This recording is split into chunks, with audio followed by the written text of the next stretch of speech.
Okay, I want to spend a little bit of time going over the 6.3 homework. So if you could flip back in your notes packet, go to the 6.3. There were two sections of interpreting graphs and a section of interpreting data. And these types of questions are things that you might see on something like an ACT. And I really want you guys to be able to read graphs. So if you were lost, great, let's go over it. If you weren't lost, great. I'm glad you already know how to read graphs really well. But let's just talk about these. Please check your answers, make sure that they make sense to you, because this kind of stuff will come up again on tests. So if we're looking at our first section of interpreting graphs within 6.3, okay, it's on the page that starts with the heading 6.3, about 2/3 of the way down, interpreting graphs, page 175. So we have a graph here, and on the y-axis we have atomic radius. So this is talking about how big the atom is. Okay, on the x-axis we have atomic number.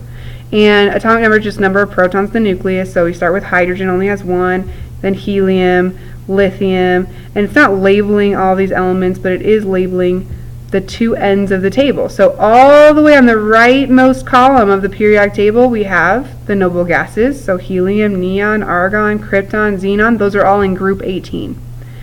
Lithium, sodium, potassium, rubidium, cesium, these are all in group 1 of the periodic table, which, if you remember, that is the alkali metal section of the table. Okay? And as you can see, hydrogen to helium, that's row 1 of the periodic table. It jumps up, okay? Then we get to a higher level, okay, lithium, and then we move across lithium's period all the way to neon, and in general, what's happening to the atomic radius? Hopefully you can see that it's decreasing. Then we jump up to period 3, sodium, largest atomic radius in period 3 by far. And then we slowly kind of decrease, a little bit of, not steady decrease, and then we get down to our smallest atom in period 3, which is argon. Okay? Then period 4, similar. There's a couple little blips in here, and if you go into inorganic chemistry in college, they'll teach you why, okay? But in general, they get smaller as you go across a period, okay? Now the first question, A, which alkali metal has an atomic radius of 238 picometers? Well, again, the alkali metals are these orange labeled dots on the graph, okay? And we're looking for 238 picometers. Well, this is 250. It's kind of hard to read. This is 200. So 238, you would find it, you'd scroll across, and you're going to see that that is potassium. Okay, rubidium's a little bit above 250, sodium's below 200, so we're stuck with potassium as our only alkali metal in that range. Okay, B, based on the data for all alkali metals and noble gases, how does atomic size change within a group? Well, lithium is the first alkali metal. It's at the top of the alkali metal group. And then there goes sodium, potassium, rubidium, cesium is towards the bottom of the group. But if we look at this, what's happening to the atomic radius? Okay, you pick a group, not a period, but a group. What's happening to that atomic radius? Well, it's getting higher. Okay, lithium's the smallest, cesium's the biggest out of the alkali metals. Same thing with the noble gases. They're in a group on the periodic table. They're group 18. And as you go down that group, you're going from helium to xenon, okay, and their radii are getting bigger. All right, and then part C, predict, is an atom of barium, atomic number 56, smaller or larger than an atom of cesium? Well, cesium is atomic number 55. If you were to look in your book, you'd be able to see this much better, but that's atomic number 55. Or if you look at the periodic table, that's what you're going to see. So atomic number 56 is the next element after cesium. Well, look at this. Rubidium, the next element, boom, it drops. Potassium, the next element, boom, drops. Okay, sodium takes a dive right after sodium. Lithium takes a dive right after lithium. So right after cesium, we would expect the same trend. It's going to be smaller because the alkali metal is the largest atom in its group. Okay, now for the interpreting data questions. So this is on the second page, kind of towards the top. Interpreting data, page 177, questions A, B, and C. So we have this data table here. And it's giving us some simple information. We've got the first 20 elements here, and it tells you what the first ionization energy is, the second ionization energy, and the third ionization energy. Okay? Now what this means, first ionization energy is the energy it takes to remove one electron from an atom. Second ionization energy would be the energy it takes to remove a second electron from the atom. Third is to remove a third, and you could keep going with this, okay? But it's listing out how much energy it takes to remove those electrons. So part A, what are the values for the first, second, and third ionization energies for sodium and aluminum? Well, we find sodium.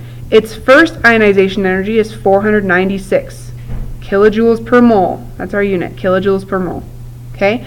Second ionization energy, still for sodium, just go across the row, you get 565 kilojoules per mole. And the third one, 6,912. So we went from 496 to 4,000. I mean, that's an immense change right there. It's way harder to remove a second electron than the first electron for sodium. Okay, for aluminum, you get 578 for the first one, 1816 for the second one, 2744 for the third one. Okay, so just listing those out. Yes, there's these weird stair-step lines in this table, but just ignore them. A table is a table. You just follow across that row to get that data. Part B, is it easier to remove an electron from a sodium or aluminum atom? Let's just focus on that piece first. Okay, an atom is neutrally charged, so no electrons have been removed yet. Is it easier to take one from sodium, 496 kilojoules per mole, or from aluminum, 578 kilojoules per mole? Remember, that's the amount of energy it takes. So which one takes less energy to remove an electron from, sodium or aluminum? Hopefully you're answering sodium. Less energy, easier to remove. Okay, but now it says from Na plus or Al plus. Well, how the heck does a sodium become positive or an aluminum become positively charged? Well, it doesn't gain a proton, because then it wouldn't be sodium anymore. It loses an electron. So after we've taken this electron away, this first electron, you're going to be left with a sodium ion, Na plus. So to take a second electron from sodium, it takes 4,565 kilojoules per mole. But to take a second electron from aluminum, okay, remember when you take that first electron away, it takes 578 kilojoules. But it becomes Al plus. To take the second one away, it takes 1816. Well, which one takes less energy? 4,000 plus kilojoules per mole or 1,816 kilojoules per mole? Okay, aluminum takes less energy. So Al plus is easier to pull an electron from than Na plus. And so similar here, the third question, from Na2 plus or Al2 plus. Na2 plus, it's already lost 2 electrons. To take a third electron away, it takes 6,912 kilojoules per mole. Okay? But aluminum, after you've taken the first 2 electrons, it's Al2 plus, it only takes 2744 to remove a third electron from aluminum. So 6,912 versus 2,744, aluminum 2 plus is easier to remove an electron from. In fact, if you add up 2744, 1816, 578, I think it might even be less than taking the second electron from a sodium. It takes less energy to remove 3 electrons from aluminum than it does to remove the second electron from sodium. So, pretty interesting. Which one is more common? Na3 plus or Al3 plus? Okay, well, if it takes way less energy to remove 3 electrons from aluminum than it does from sodium, Al3 plus is going to be much more common in nature. Okay, so that's where we're going with that set of questions. Finally, we have the third interpreting graphs section, okay, and this is just under that where we were, interpreting graphs, page 178, halfway down the page approximately. All right, similar thing. First ionization energy, we were just looking at those, but this is just the first one. And then we're going and making a graph. And we see helium, neon, argon, krypton, xenon. Those are our noble gases, and you can kind of see what's happening to their ionization energies. Lithium, sodium, potassium, rubidium, cesium. Again, you can see what's happening to their ionization energies, and that's the group of alkali metals.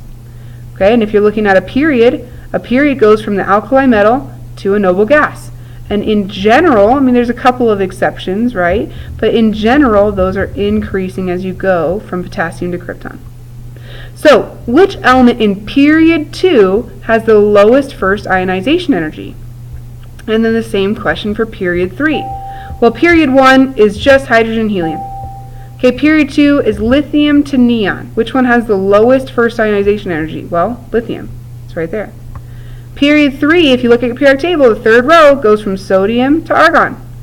Which one has the lowest first ionization energy? Sodium. It's always going to be that alkali metal because that has the lowest. Okay, we get higher in ionization energy as you go across a period.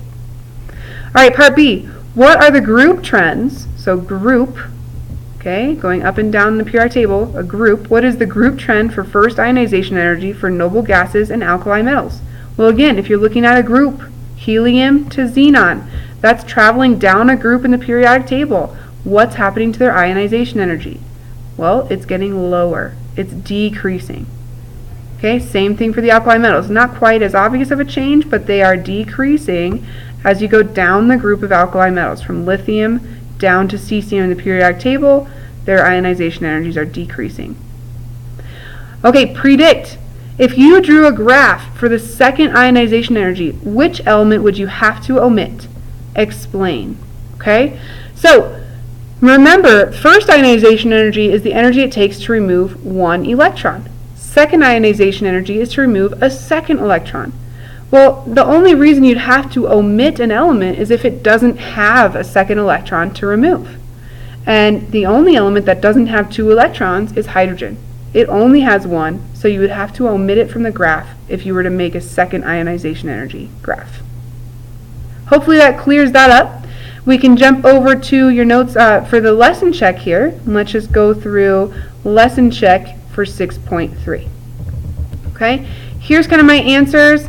I'll just read you the questions really quickly and talk about these briefly, and then we're going to get into a lab for the rest of the class period. So 18, how does atomic size change within groups and across periods? It increases as you go down a group and decreases across a period. Remember, size is radius. Okay. Number 19, when do ions form? It's when electrons are transferred. If you gain electrons, you become negative because you're gaining more negative particles. If you lose electrons, you become positive. You're losing negative particles. Makes you more positive. Number 20, how do first ionization energies vary in groups and across periods? Again, first ionization energy decreases down a group and increases across a period. 21, compare the size of ions to the size of atoms from which they form. Cations are always smaller and anions are always bigger than their atoms. When elements lose electrons, they get smaller.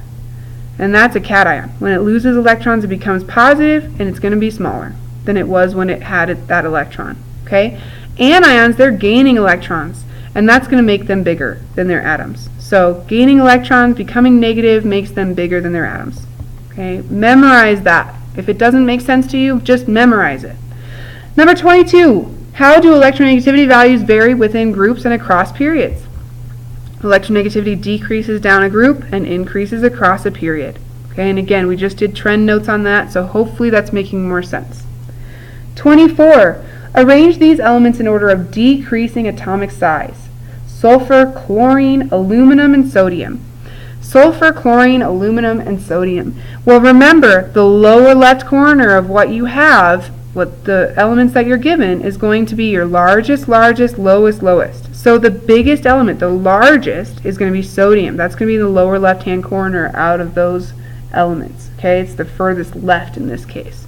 Okay, then aluminum, then sulfur, and then chlorine. As you move across a period, they get smaller. Okay, that one's not quite as intuitive, but more protons pull those electrons in more closely. And then finally, 25, which element in each pair has the larger first ionization energy? So larger first ionization energy is going to be either the lower element of the two or the further left element of the two, because lower left is the largest ionization energy on the periodic table. So comparing sodium and potassium,